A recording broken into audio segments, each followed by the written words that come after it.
ایک جملہ سبقت لسانی سے نکل آیا ہے، میں اس کی تصویر ضروری سمجھتا ہوں۔ حضور اکرم صلی اللہ علیہ وسلم کی خوشی میں لائٹیں لگانا، گھروں کو سجانا، اچھا کھانا، خود بھی کھانا، لوگوں کو بھی کھلانا، اچھا لباس استعمال کرنا، جلوس میں جانا اور جناب والا سرکار کا ذکر پاک کرنا، سننا، روزہ رکھنا، یہ ساری باتیں مسنون ہیں، جائز ہے، سب کچھ کرو، سب کچھ کرو، یہ خوشی ہے اور اسی سے اظہار ہوگا۔ یہ بات یاد رکھنا، یہ حدیث پاک ہے اور بڑی بات کہی ابن اسیر الجزری نے، بڑی بات کہی۔ انہوں نے کہا کہ اگر ایک کٹا قسم کا کافر ابو لہب جیسا فخر عالم صلی اللہ علیہ وسلم کا میلاد اس لیے کرے کہ بھتیجا پیدا ہوا ہے، میرے بھائی کے ہاں بیٹا پیدا ہوا ہے، تو جس انگلی سے جس دن اس نے سرکار کی آمد کی خوشی میں اپنی لونڈی کو آزاد کیا، اللہ تبارک و تعالیٰ جل وعلا اس روز جہنم میں اس پہ عذاب کم کر دیتا ہے اور اس کو دونوں انگلیوں کے درمیان سے پانی دیا جاتا ہے۔ یہ اگر کافر کو جزا ہے سرکار کی پیدائش پر خوشی کرنے کی اور وہ بھی بھتیجا سمجھ کے، تو ابن اسیر کہتے ہیں کہ اگر کوئی بندہ، کوئی مسلمان حضور کا غلام اپنے آپ کو سرکار کا خادم سمجھ کے، غلام سمجھ کے، امتی سمجھ کے سرکار کا میلاد کرے گا، نبی کا میلاد کرے، تو جنت سے کم تو اس کی جزا بنتی نہیں، جنت سے کم تو اس کی جزا بنتی نہیں۔ جزا اس کی بہت بڑی ہے، یہ سارا کچھ کرنا ہے۔ سبقت لسانی صرف اتنی ہوئی ہے، یہ جو پہاڑیاں بنانے کا کہا نا کہ پہاڑیاں بناؤ، اس سے پرہیز کرو، نہ بناؤ۔ ایک جملہ یاد رکھنا ساری زندگی کے لیے ہم کہہ رہے ہیں، آپ کا ہر وہ عمل میلاد شریف کے بارے میں، ہر وہ عمل شریعت کے دائرے میں ہوگا، اگر اس پر کوئی اعتراض کرے گا نا تو ہم اس کا جواب دیں گے، ہم اس کا جواب دیں گے۔ قرآن بھی پڑھیں گے، حدیث بھی پڑھیں گے، تاریخ بھی پڑھیں گے، سب کچھ پڑھیں گے، لیکن یہ یاد رکھنا اگر آپ کا کوئی عمل شریعت کے دائرے سے باہر ہوگا تو اس کا جواب آپ خود دیں گے، ہم آپ کو ڈیفینڈ نہیں کریں گے۔ یہ ساری زندگی یاد رکھیے،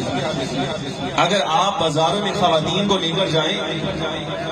اور لوگ ہم پر اعتراض کریں کہ اس طرح تم میلاد مناتے ہو، یہ ہے تمہارا میلاد منانا،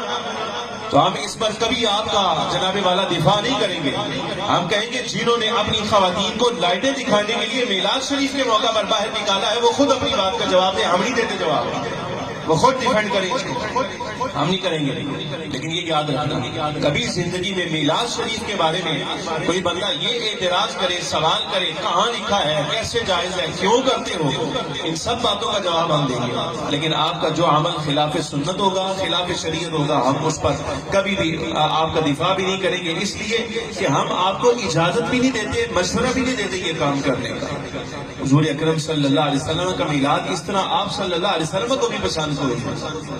لہٰذا خواتین کو باہر نہ لے کر نکلیں۔ آپ کے جو بچے پہاڑیاں بنانے کا اہتمام کرتے ہیں ایسا بھی نہ کیا کریں، اس لیے اس کے منع ہونے کی وجہ یہ ہے کہ اس میں آپ مکہ مکرمہ، مدینہ طیبہ کے ماڈل بنا کے رکھ دیتے ہیں، بعد میں وہی گھر کے اندر کبھی یہاں رکھ دیا جاتا ہے، کبھی وہاں رکھا جاتا ہے، اس کی بے ادبی ہوتی ہے۔ آپ نے ابھی غور کیا، بٹ صاحب یہاں کرسی پہ بیٹھ کے تقریر کر رہے تھے تو یہاں ایک بھائی نے یہاں نالین شریف کا عکس لگایا ہوا ہے، تو فوراً انہوں نے کہا کہ آپ اس کو اتار کے جیب میں رکھ لیجیے، اس لیے کہ میں اوپر بیٹھا ہوں، آپ نالین شریف کا عکس لگا کے نیچے بیٹھے ہیں۔ ہمارا مسلک ادب احترام والا مسلک ہے، ہمارا مسلک تعظیم اور توقیر والا مسلک ہے۔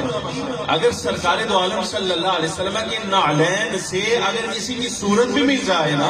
تو ہم تو اس کا بھی احترام کرتے ہیں، تو ہم یہ آپ کو کیسے اجازت دے سکتے ہیں کہ آپ مکہ مکرمہ اور مدینہ طیبہ کے ماڈل بنا کے زمین پہ رکھ دیں، آپ وہیں آپ جانوروں کی تصویریں بھی لگا دیں، وہیں آپ مدینہ طیبہ اور مکہ مکرمہ کا عکس بھی رکھ دیں، ہم آپ کو اجازت نہیں دیتے اس بات کی، یہ کام نہ کیا کریں۔ اپنی اولادوں کو اچھا لباس پہناؤ، سر پہ ٹوپی پہناؤ، جو آپ کے علاقے کا جلوس حضور کی آمد کی خوشی میں نکل رہا ہے اس میں شرکت کرو، فاتح اخلاص پڑھو، اچھا کھانا خود بھی کھاؤ، گھر والوں کو بھی کھلاؤ، دوستوں کو بھی کھلاؤ۔